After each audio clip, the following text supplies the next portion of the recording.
नंदीग्राम गए थे। जब श्री ठाकुर जी 14 वर्ष के लिए वन चले गए तो भरत जी महाराज चित्रकूट लिवाने के लिए गए, लेकिन ठाकुर जी जब नहीं आए लौट के तो श्री भरत जी महाराज ठाकुर जी की पादुका लेकर के आए। पादुका जी अयोध्या में राजभवन में विराजमान की। कोई राजा नहीं था 14 वर्ष तक, भगवान की पादुका बैठी थी बस राज सिंहासन पर।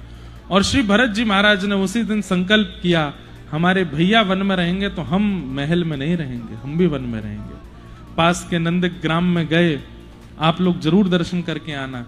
और नंदीग्राम में एक वटवृक्ष के नीचे बैठ करके चित्रकूट गए थे तो वहां सब देख करके आए राम जी कैसे रहते हैं।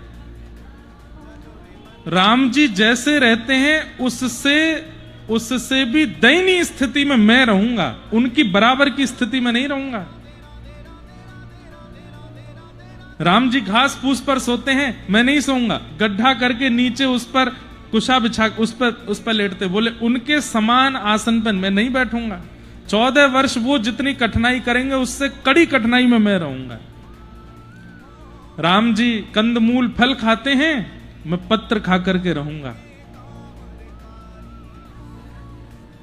भैया वनवास राम जी का सबने सुना, पर हम आज वहां वचन देकर के आए हैं कि एक बार 4 दिन की भरत चरित्र की कथा वहीं सुनाएंगे नंदीग्राम में।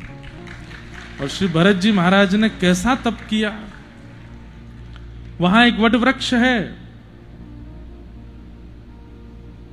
वृक्ष भीतर का पूरा खराब हो गया है, तो बाहर से एक और वृक्ष प्रकट हो गया अपने आप ही, और भीतर के खराब वृक्ष को ऐसे लिपेट करके ऊपर तक हरा भरा कर दिया है।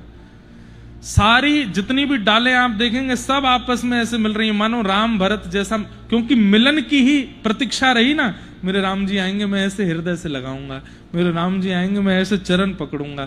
इतना मिलन का भाव वहां रखा गया कि वहां का वृक्ष की डालें भी सब आपस में एक दूसरे से मिल रही हैं।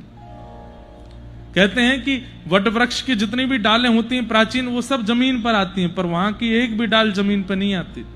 आने का प्रयास करते हैं तो वो जल करके भस्म हो जाते हैं।